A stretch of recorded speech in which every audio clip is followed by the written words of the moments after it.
Presiden Joko Widodo memberi arahan kepada para petinggi Polri seluruh Indonesia menuntut perbaikan internal di tubuh Polri. Berbagai hal yang dinilai bisa menurunkan tingkat kepercayaan publik menjadi sorotan. Seperti judi, narkoba, serta gaya hidup lain yang bersifat pelanggaran.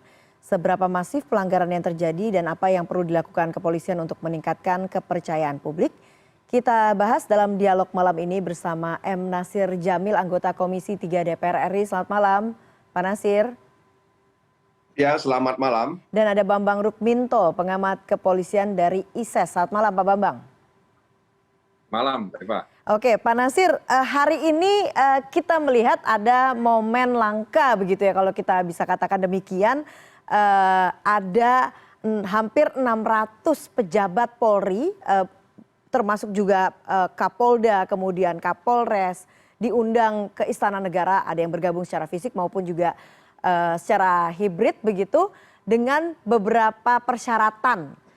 Nah, Anda melihatnya bagaimana? Karena ada sejumlah pihak yang kemudian menganggap ini sebagai momen yang historis, kemudian patut diapresiasi. Anda sendiri melihatnya bagaimana, Pak Nasir? Pertama, saya percaya bahwa Presiden pasti sudah mendapatkan informasi ya terkait berbagai macam persoalan internal yang dialami oleh Kepolisian Republik Indonesia. Dan momentum mengundang para anggota Polri, perwira menengah, bahkan juga perwira tinggi, dengan tidak boleh membawa tongkat, ya, kemudian juga tidak boleh kemudian memakai topi, ya, dan juga mereka berbaris dari meeting point, ya, menuju istana. Itu sepertinya ya ingin mengatakan kepada para anggota Polri bahwa mereka harus selalu ya bersama rakyat.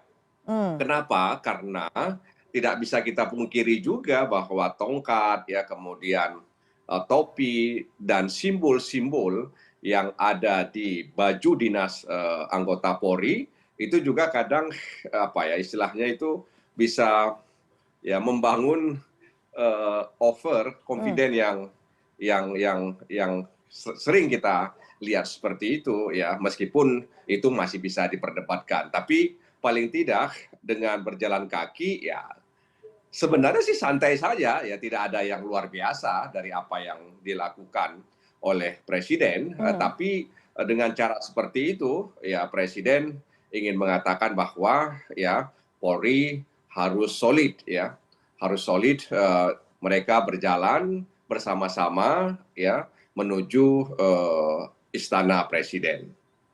Oke, kalau kemudian akhirnya dengan larangan yang kemudian ditentukan begitu, lalu juga termasuk juga tidak membawa ajudan begitu ya. Jadi Presiden ingin membangun atau ingin mengembalikan citra kepolisian begitu. Ada pesan itu sebetulnya juga. Anda melihatnya begitu ya, Pak Nasir? Iya, karena Polri itu sama seperti TNI, mereka berasal dari masyarakat. Nah, oleh karena itu mereka harus merakyat gitu ya. Artinya mereka juga apa yang mereka miliki, tongkat ya, kemudian simbol-simbol yang ada di baju mereka itu tidak membuat mereka jauh dengan masyarakat gitu. Jadi di satu sisi ini hal yang biasa ya, karena tapi di sisi lain juga kemudian masyarakat menilai ya polisi ya begitulah seharusnya begitu. Nah, jadi Presiden ingin membawa anggota Polri ke istana tanpa ada hal-hal yang tadi dilarang dalam mereka masuk ke ruang istana tersebut. Oke, sekarang saya ke Pak Bambang. Pak Bambang, kalau tadi Pak Nasir mengatakan ini adalah hal yang biasa. Anda yang tentunya begitu mengamati institusi kepolisian, melepaskan tongkat, tidak membawa ajudan dan lain sebagainya itu sebetulnya seberapa besar penyesuaian yang kemudian harus dilakukan oleh para pejabat-pejabat baik itu tingkat Pamen maupun Pati untuk masuk ke Istana Negara dengan sejumlah persyaratan itu? Ya, saya setuju yang apa yang disampaikan oleh Pak Nasir tadi ya, bahwa ini terkait dengan bahasa simbol gitu loh. Presiden Jokowi seringkali memang menyampaikan simbol-simbol terkait dengan kebijakan-kebijakannya gitu loh.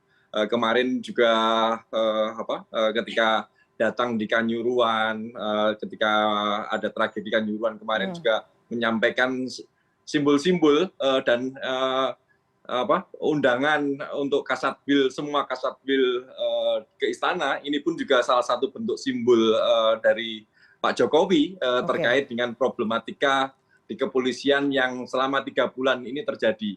Kepercayaan masyarakat kepada kepolisian selama 3 bulan ini sangat menurun, dan ini tidak lepas dari perhatian Presiden. Pak Listio sebagai Kapolri sepertinya saya melihat agak kesulitan untuk mengkonsolidasikan internalnya. Makanya Presiden sepertinya ingin pasang badan untuk memberikan dorongan kepada Kapolri untuk mengkonsolidasikan jajarannya seperti itu. Dengan melepas tongkat, kemudian melepas topi, artinya apa? Bahwa semua Kasatbil itu diberikan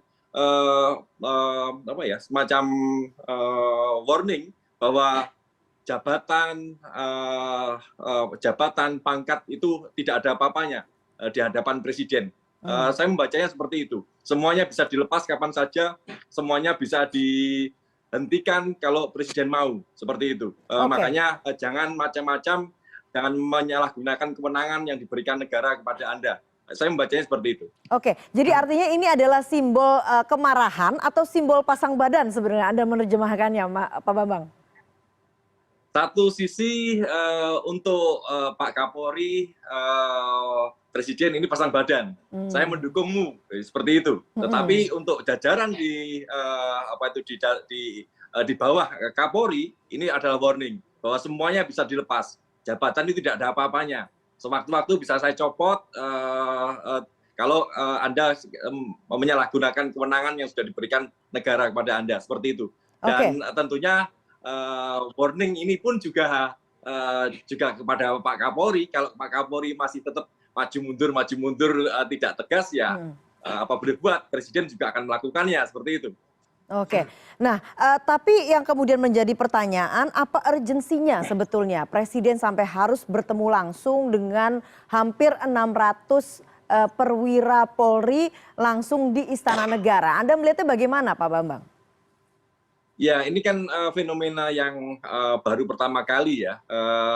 Saya melihatnya baru pertama kali semua jajaran Kasatbil dikumpulkan dalam sebuah acara khusus. Kalau kemudian dalam acara-acara hari ulang tahun Bayangkara atau kegiatan-kegiatan lainnya itu bisa saja terjadi. Tapi dalam konteks ini adalah suatu yang kekhususan karena mungkin melihat kondisi problematika di kepolisian selama 3 bulan yang terjadi selama 3 bulan ini. Seperti itu, Mbak Eva.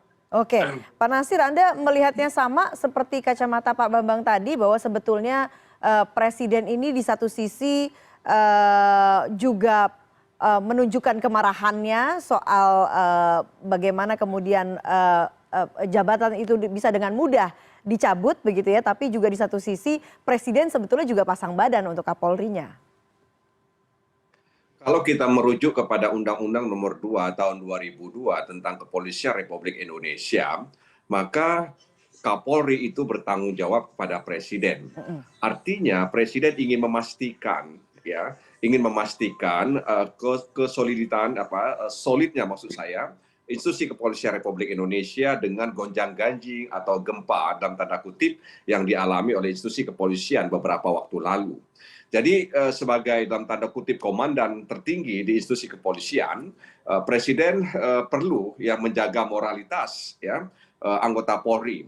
Apalagi Presiden juga sudah mewanti-wanti kepada jajaran kementerian terkait dengan ancaman resesi global, resesi ekonomi secara global yang katanya juga akan masuk ke Indonesia. Nah, ini kan harus diantisipasi agar situasi keamanan dan ketertiban di tengah-tengah masyarakat itu bisa kondusif. Sebab kalau ini tidak bisa diantisipasi atau kalau ini kemudian masuk ke Indonesia, lalu kemudian jajaran kepolisian Republik Indonesia tidak mampu mengantisipasinya, ini akan berpotensi ya chaos, gitulah katakan. Nah, karena itu sebagai garda terdepan yang menjaga keamanan dan ketertiban di tengah-tengah masyarakat, polisi ini kan harus memiliki moralitas tinggi dengan berbagai macam kegiatan ya, atau katakanlah peristiwa-peristiwa yang menurunkan kepercayaan publik kepada kepolisian Republik Indonesia, maka ini kan sangat mengganggu tugas-tugas kepolisian terkait dengan ancaman resesi ekonomi global jika itu kemudian terjadi juga di Indonesia.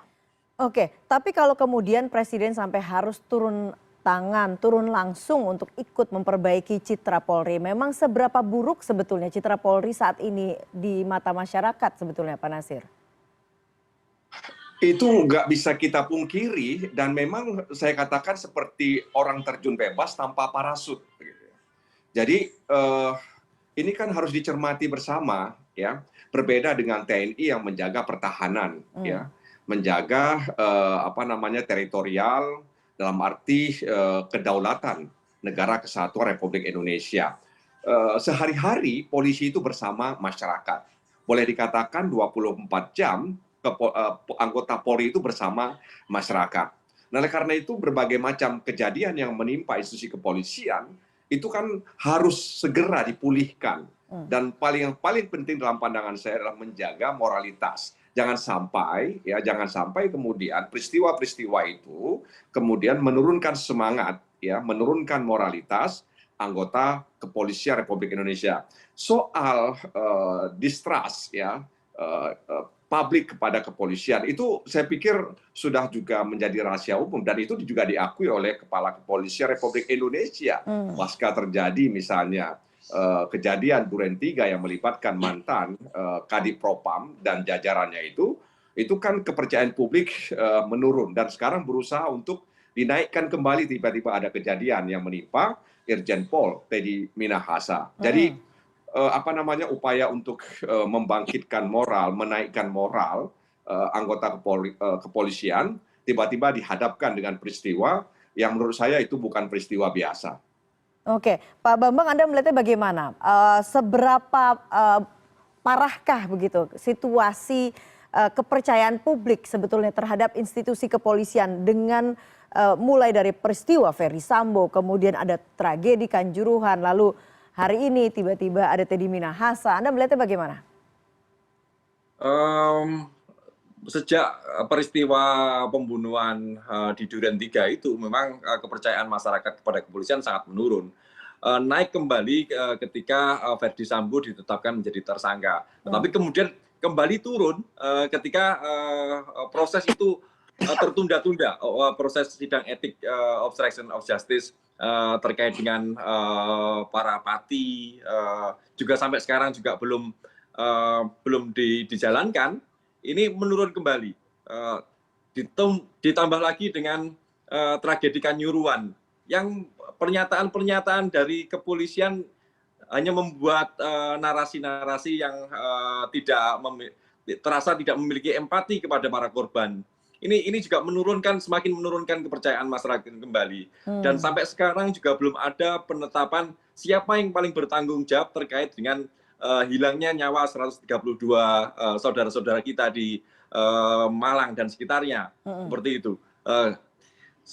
Dengan hari ini muncul penetapan tersangka Irjen Teddy Minahasa terkait dengan pelanggaran narkoba. Ini poin sebenarnya terkait dengan penetapan Teddy Minahasa. Ini ada poin karena artinya kepolisian melakukan tindakan tegas dan ada upaya bersih-bersih di internal. Tetapi ini saja tidak cukup karena Kanjuruhan yang sudah menghilangkan 132 nyawa itu belum tersentuh sama sekali. Belum ada penetapan siapa yang bertanggung jawab gitu loh. Makanya tidak menutup kemungkinan asumsi-asumsi di luar juga akan muncul bahwa penetapan Teddy Minahasa ini adalah pengalian isu terkait dengan ketidaktuntasan penyelesaian kasus di Kanjuruhan seperti itu. Makanya memang kerja kepolisian ini harus lebih cepat, lebih keras lebih tepat dan tidak bisa ditunda-tunda lagi untuk membangun kepercayaan masyarakat. Semakin ditunda, ini akan semakin menurunkan kepercayaan masyarakat kembali. Masyarakat sudah apatis dengan narasi-narasi yang dibangun oleh kepolisian dengan menyalah-nyalahkan masyarakat kembali. Makanya upaya-upaya untuk memulihkan citra kepolisian itu harus dengan tindakan-tindakan yang konkret, transparan dan akuntabel. Dan salah satu contoh yang dilakukan oleh Presiden tadi pagi, ini sebenarnya ada dorongan bagi Kapolri untuk membangun itu, gitu. Hanya tinggal sekarang bagaimana sikap Kapolri ke depan. Kalau Kapolri masih ragu-ragu dan tidak segera menuntaskan semua kasus terkait dengan Verdi Sambo, terkait obstruction of justice, terkait dengan kasus Sambo, kemudian terkait dengan siapa yang bertanggung jawab dalam kanyuruan, ini akan semakin menurun juga, seperti itu. Tidak akan memberikan efek apa-apa seperti itu. Nah itu dia yang kemudian menjadi pertanyaan, seberapa besar kemudian momentum pertemuan Presiden dengan para petinggi Polri ini bisa dimaksimalkan untuk memulihkan kepercayaan publik terhadap institusi Polri. Kita akan bahas sesaat lagi, Pak Bambang yang juga Pak Nasir, CNN Indonesia Newscast akan segera kembali.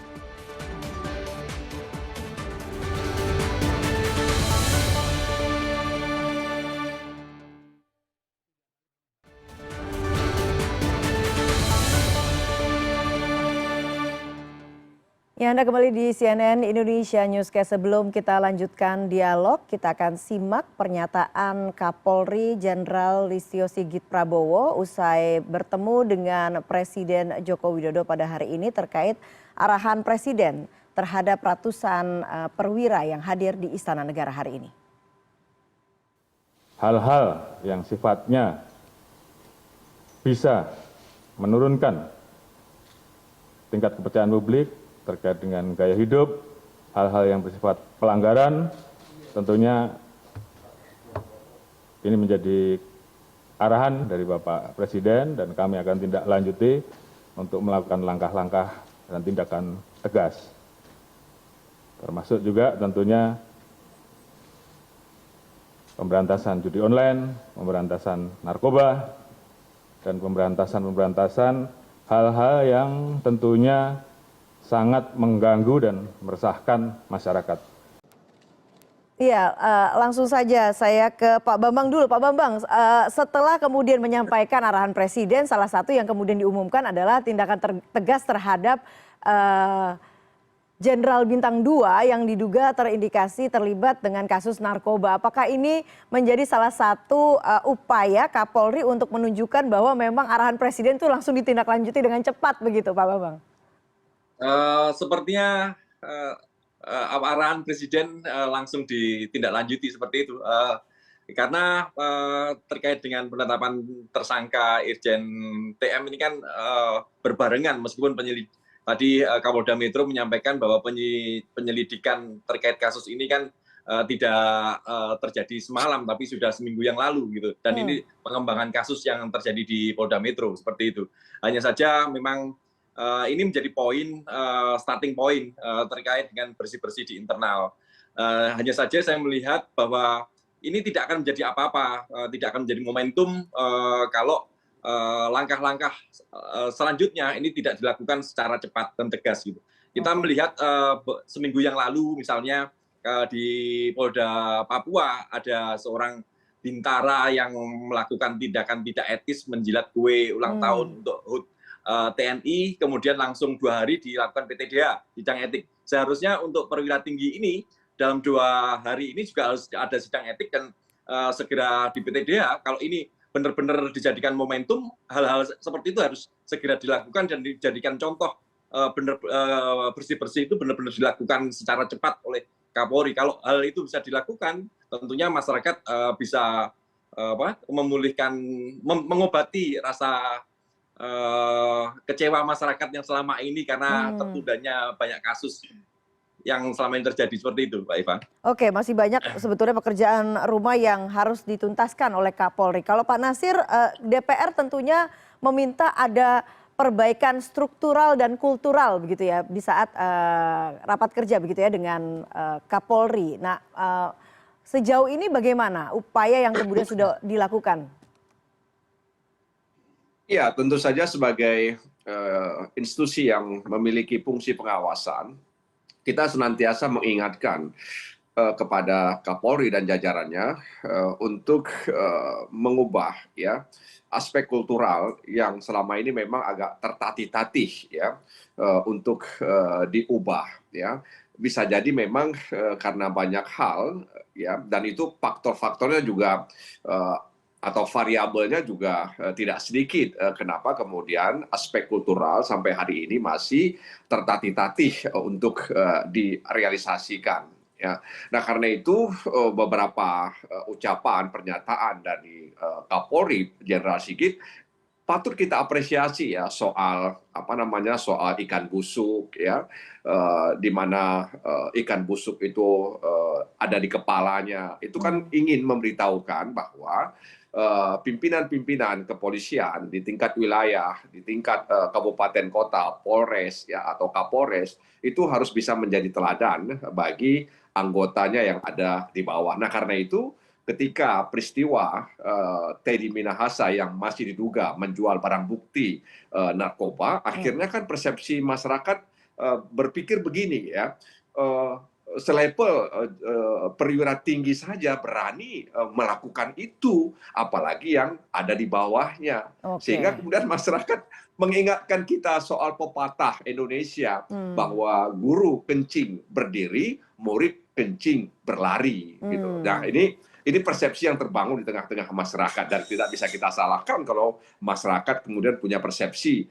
seperti itu. Sekelas bintang saja berani melakukan itu, apalagi yang di bawahnya. Oke, kalau kemudian yang timbul adalah persepsi masyarakat yang justru negatif, apa yang kemudian harus dilakukan Kapolri kalau begitu?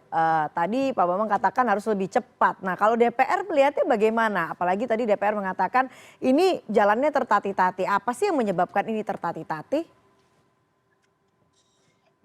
Makanya sebagai anggota Komisi 3, saya berharap kepada Kapolri, Jenderal Sigit dan jajarannya untuk segera ya menginventarisasi hambatan-hambatan untuk menghadirkan aspek kultural yang kondusif dan kemudian itu bisa meningkatkan kembali kepercayaan publik kepada institusi kepolisian. Yang kedua, kami juga berharap agar di tahun 2022 ini ya Kepolisian Republik Indonesia sudah harus bisa membenahi ya internal di kepolisian sehingga di tahun 2023 tidak ada lagi gempa-gempa susulan yang itu kemudian menurunkan kepercayaan publik kepada institusi kepolisian.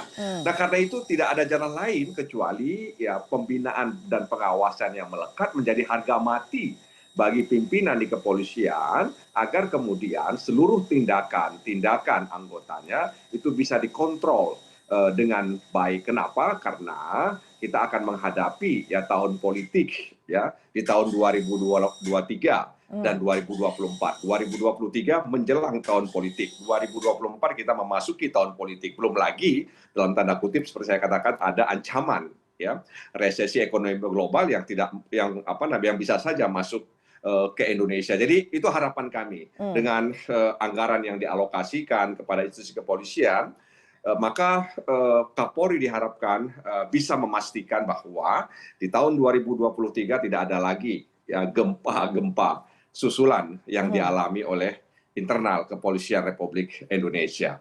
Oke, tidak ada gempa-gempa susulan ini karena memang masalahnya sudah selesai atau bagaimana?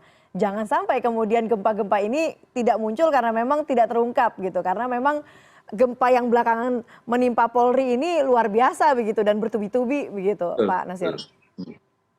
Iya, itu sebabnya saya pikir kenapa Presiden dalam tanda kutip perlu turun tangan, mengundang seluruh Kapolres dan juga perwira tinggi.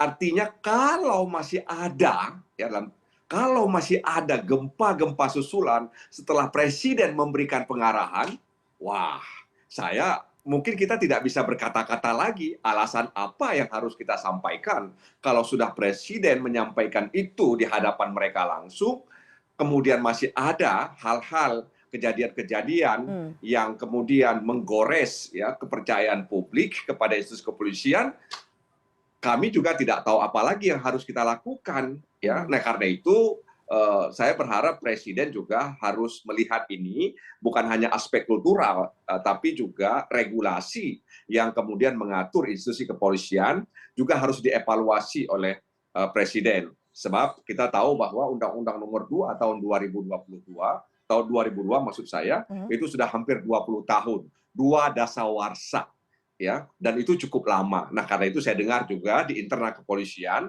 sudah ada kajian terkait dengan upaya untuk merevisi Undang-Undang Nomor 2 tahun 2002 tentang Kepolisian Republik Indonesia. Jadi aspek kultural, ya, aspek kelembagaan itu juga tidak boleh dilepaskan dengan regulasi yang mengatur fungsi, tugas, dan kewenangan yang dimiliki oleh kepolisian. Tapi sekali lagi memang tidak mudah memang ya mengelola anggota Polri dari Sabang sampai Merauke, ya, yang jumlahnya cukup besar, di mana mereka juga dihadapkan dengan masalah-masalah yang ada di lingkungan mereka, dan tentu saja godaan juga tidak sedikit kepada mereka. Nah, karenanya pengawasan yang melekat, pembinaan yang rutin itu tidak boleh diabaikan oleh pimpinan, baik di tingkat Polda maupun di tingkat Polres atau Polresta di lingkungan Kepolisian Republik Indonesia. Jadi kalau Presiden sudah bertemu langsung, menyampaikan arahan langsung,